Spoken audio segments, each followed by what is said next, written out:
xildhibaan la soo doortay ma jiro xildhibaan sharciyad haysta ma jiro xildhibaan constituency haysta iyo ta taageersani ma jiro dalka shabaab ah xukuma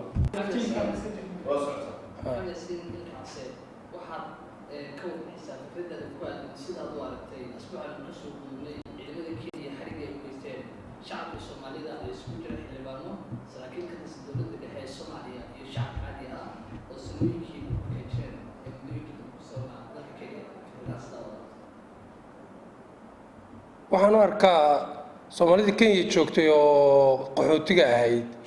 oo iyagoo Kenya jooga oo qaxootiga yiri waxaan u doodaynaa Jamaican Kenyan oo xiran anigu waxaan qabaa dawladda Kenya waxay samaysay wixii aan samayn lahaa haddaan dawladdaas xukumo tallaabadii aan qaadi lahaa tallaabadii ugu macquulsanayd bay qaaday waliba waxaan qabaa inay wax badan xeelisay laakiin wali waxay dishay ma aynu hayno laakiin dawladda Kenya anigu waxaan qabaa inay xaq u leedahay in Soomaali badan la ismaaninkii dhaweyto sababtu waxay tahay Soomaali ay gurigeedii ku magan gelisay oo ku martigelisay oo ka ganacsanaysa oo ku nool oo nabad u soo raadsatay inay qalalaasa ka sameeyaan dalkeedii oo dalkii iyo ammaankoodii dumiyaan Kenya sidaad ognahay waxay ku tiirsan tahay waxa la yiraahdo tourism industry marka ay ku tiirsanayd dawladda Kenya markii mudaharaad dhacay oo misna la sameeyay calankii shabaab lala soo baxay oo mudaharaad lagu sameeyay oo loo dagaalamayo Jamaican tourist waa ka tagaya marka noloshii iyo ammaankii iyo stability iyo dhaqaalihii Kenya baa lala diriiray dawladda Kenya marka xaq bay u leedahay inay ilaashato qarannimadeeda ammaankeeda iyo dhaqaalaheeda ma aha Soomaaliya oo kale to marka anigu aad baan waxaan buu taageerayaa in Kenya ay nabad ahaato inay Kenya nabad ahaato oo aanay naga dubaduminin marka anigu kuma talinayo wadamada oo dhan hal wada dum laakiin waxaan la socnaa in ciidamadu ay qaar ka mid ah dadkani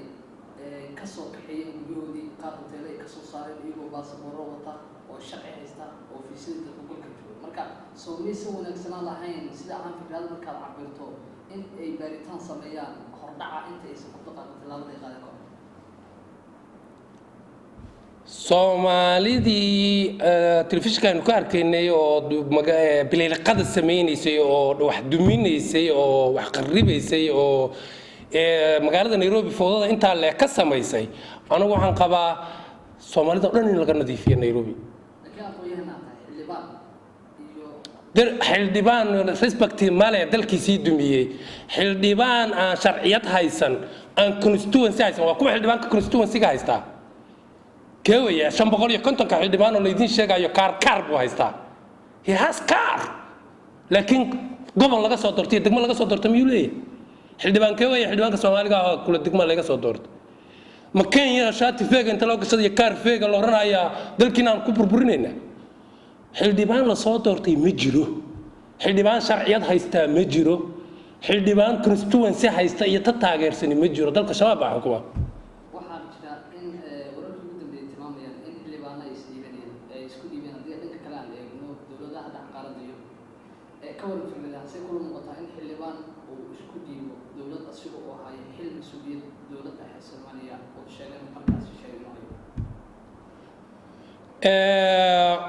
magaca xildhibaan moogtahay magaca iyo marka waxa kala duwan iyo waxa leeyahay dadkani maxay ku yimaadeen dadkani kuma imaan quality xildhibaan kuma imaanin capacity qofku uu leeyahay intuu tartamay xildhibaannimo oo gobol ku tartamay oo rag kale la tartamay xildhibaan soo baxay oo magac leh oo sharaf leh ma aha xildhibaano 275 xildhibaan shariif baa saxiixay shariif baa sharci u ah saxiixa sheekh shariif baa u ah marka ninka shariif bis intuu qoray xildhibaan ka dhigay kaar la siiyay ma aha xildhibaan marka waa weeye haddana uu qaxaya meesha hadii Kenya uu ku noolaan waayo xogaa mushaar ku waayay $500 ku waayay isxambaarkii hadduu waayo wuxuu aadayaa safaaradda iska dhiibaa chance yar weelo safaaradda isugu dhiibo